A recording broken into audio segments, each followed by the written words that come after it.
stay low. Okay, so many skate instructors around the world are going to hate me for this.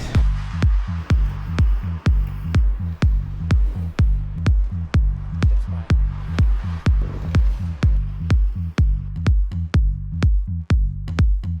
So yeah, the number of stops and slides in inline skating is a bit mind-boggling, but after 30 years of 35 years of street experience, street skating experience, I can confidently state that only a few stops ever make it to the street. I've seen so many stopping positions that are super entertaining from the slide community, but most of those won't work out on the street.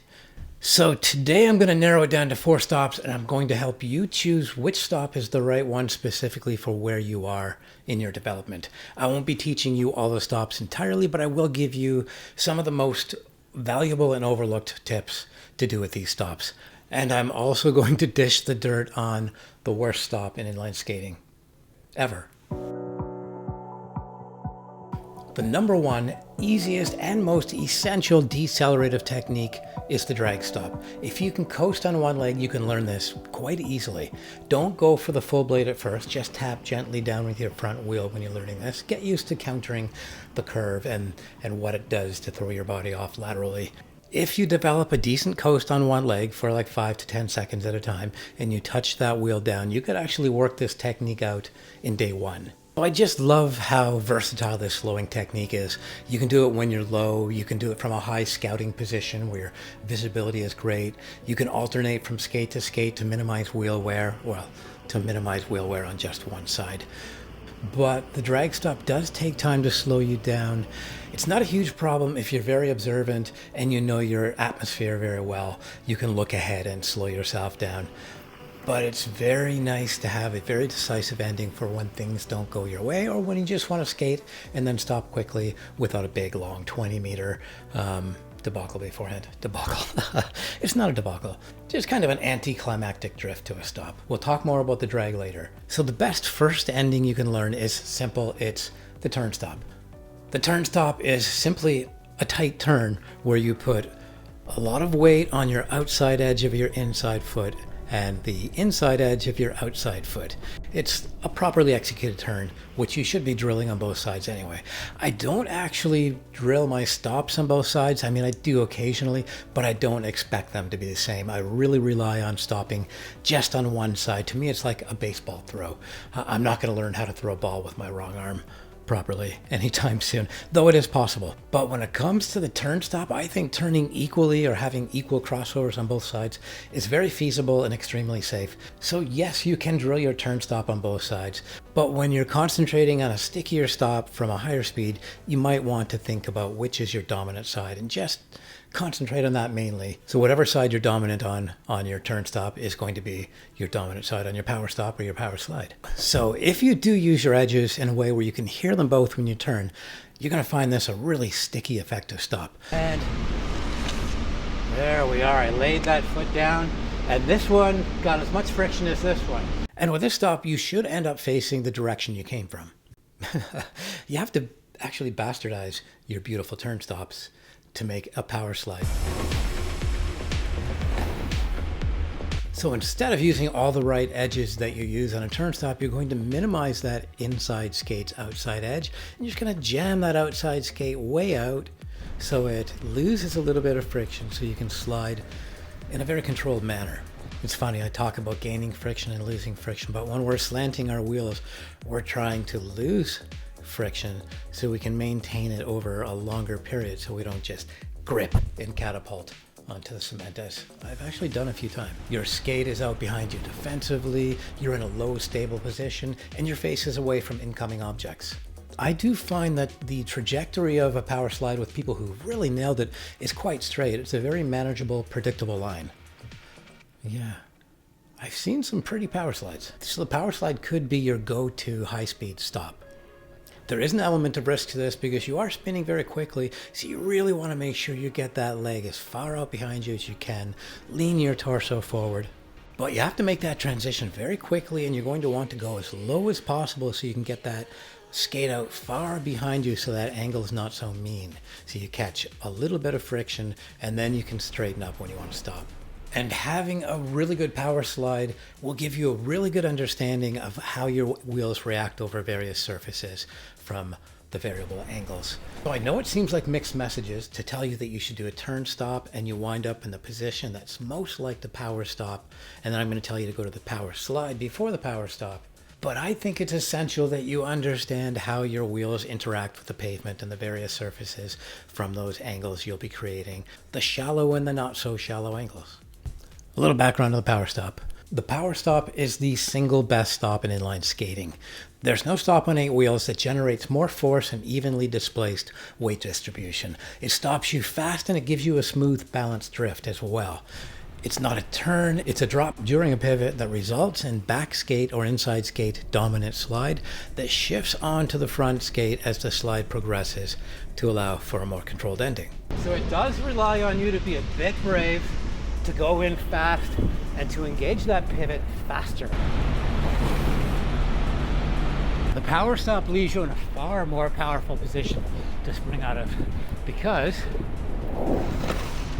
you're pushing with 2 feet.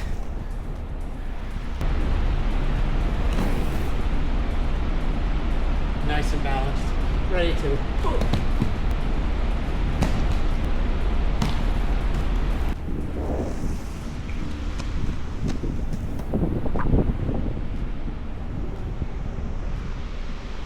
Oh yeah, and the secret tip that nobody else is going to give you is let your torso rotate at the end of your stop, but try to keep your hips from moving. This prevents you from being a victim of your own rotational forces and winding up backwards. Let the rotation leak through your torso and not really affect your hips, your knees, and your skates. If you don't do this, you're likely going to wind up backwards. You're going to roll out of the power stop, which makes it not a power stop. It makes it like a power dribble.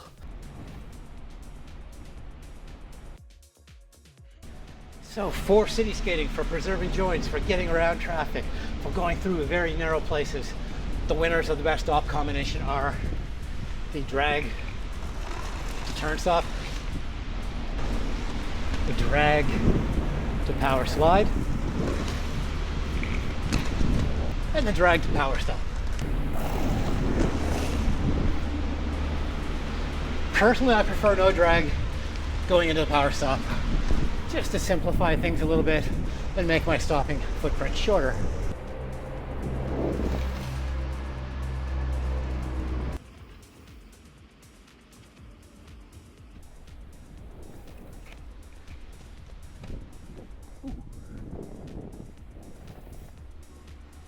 So the worst stop is so easy to choose based on what I learned about knee injuries as a personal trainer and what I learned about what actually works when you go skating.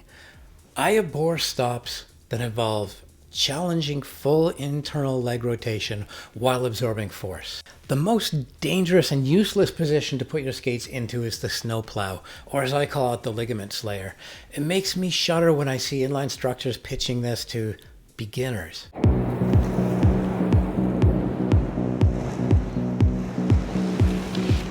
Okay, so many skate instructors around the world are going to hate me for this, but the snowplow is a succession of poorly executed turns. I don't know why people use it when you can just simply turn, turn, turn, turn. There's absolutely no need to imperil your ligaments and do something so stupid. Oh my God, I'm not even, no.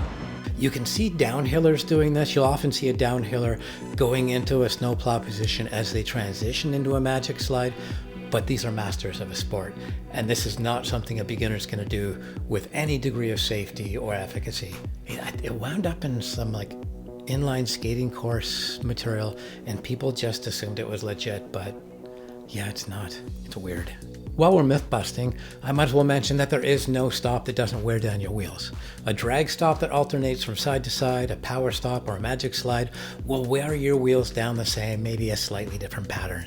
A power slide, if done mainly on one side, will give you, quite radically uneven wear if you don't rotate your wheels from one skate to another, but you can see that happening. It's just a part of stopping effectively. The only decelerative technique that won't wear your wheels down much is the highly ineffective snowplow. And a heel brake, that's not even a free lunch. I was replacing my heel brake like at least once a week. I was buying like a dozen at a time. So that got expensive. That was just like buying wheels. So I'll show you a couple of ways that you'll get down the hill without the use of a snowplow. As a beginner.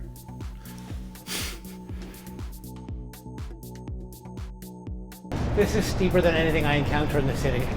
And all I have to do is do this. If I'm worried about my wheels wearing on both sides or on one side, I'll do this.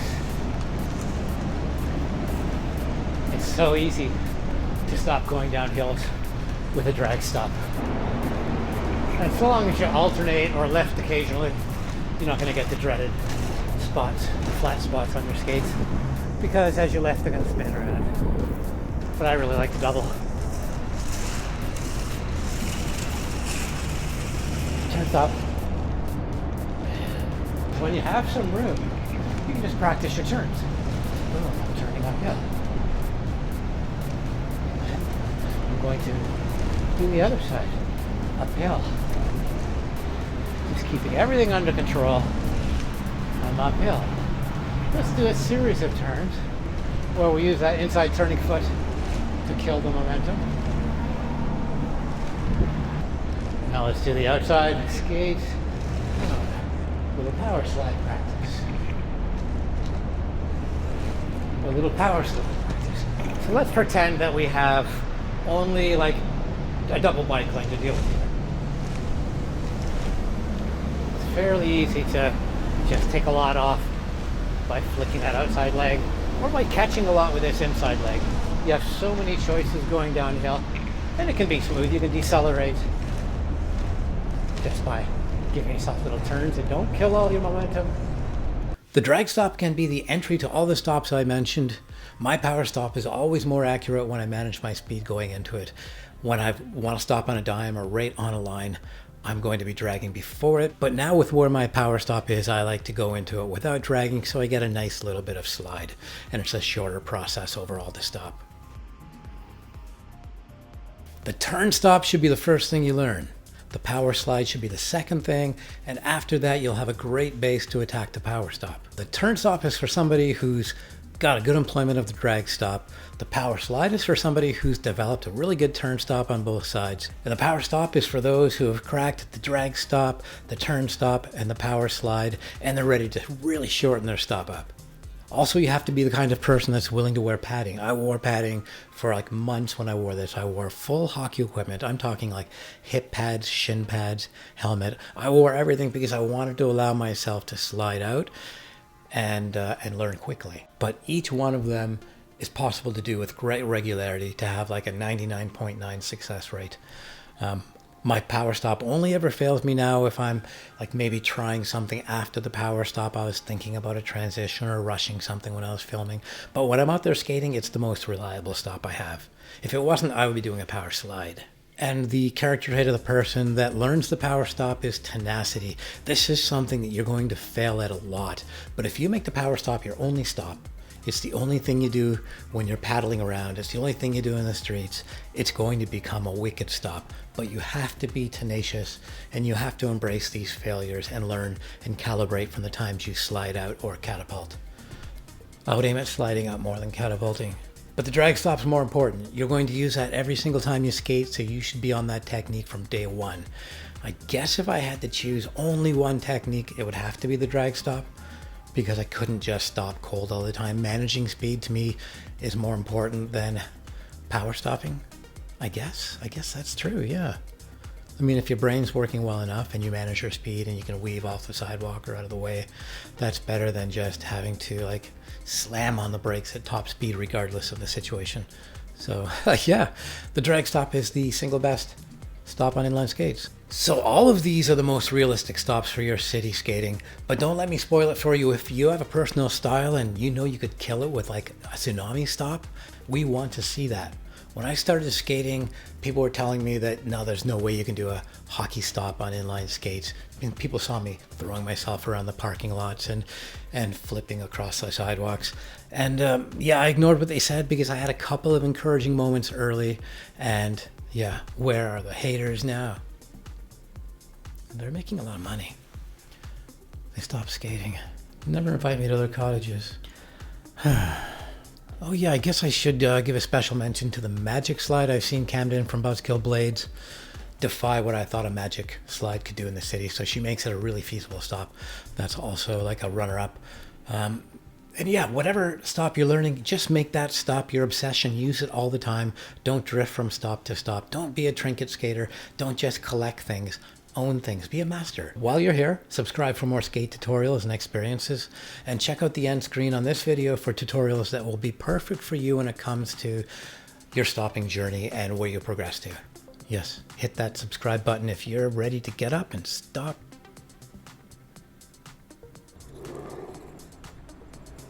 Stay low.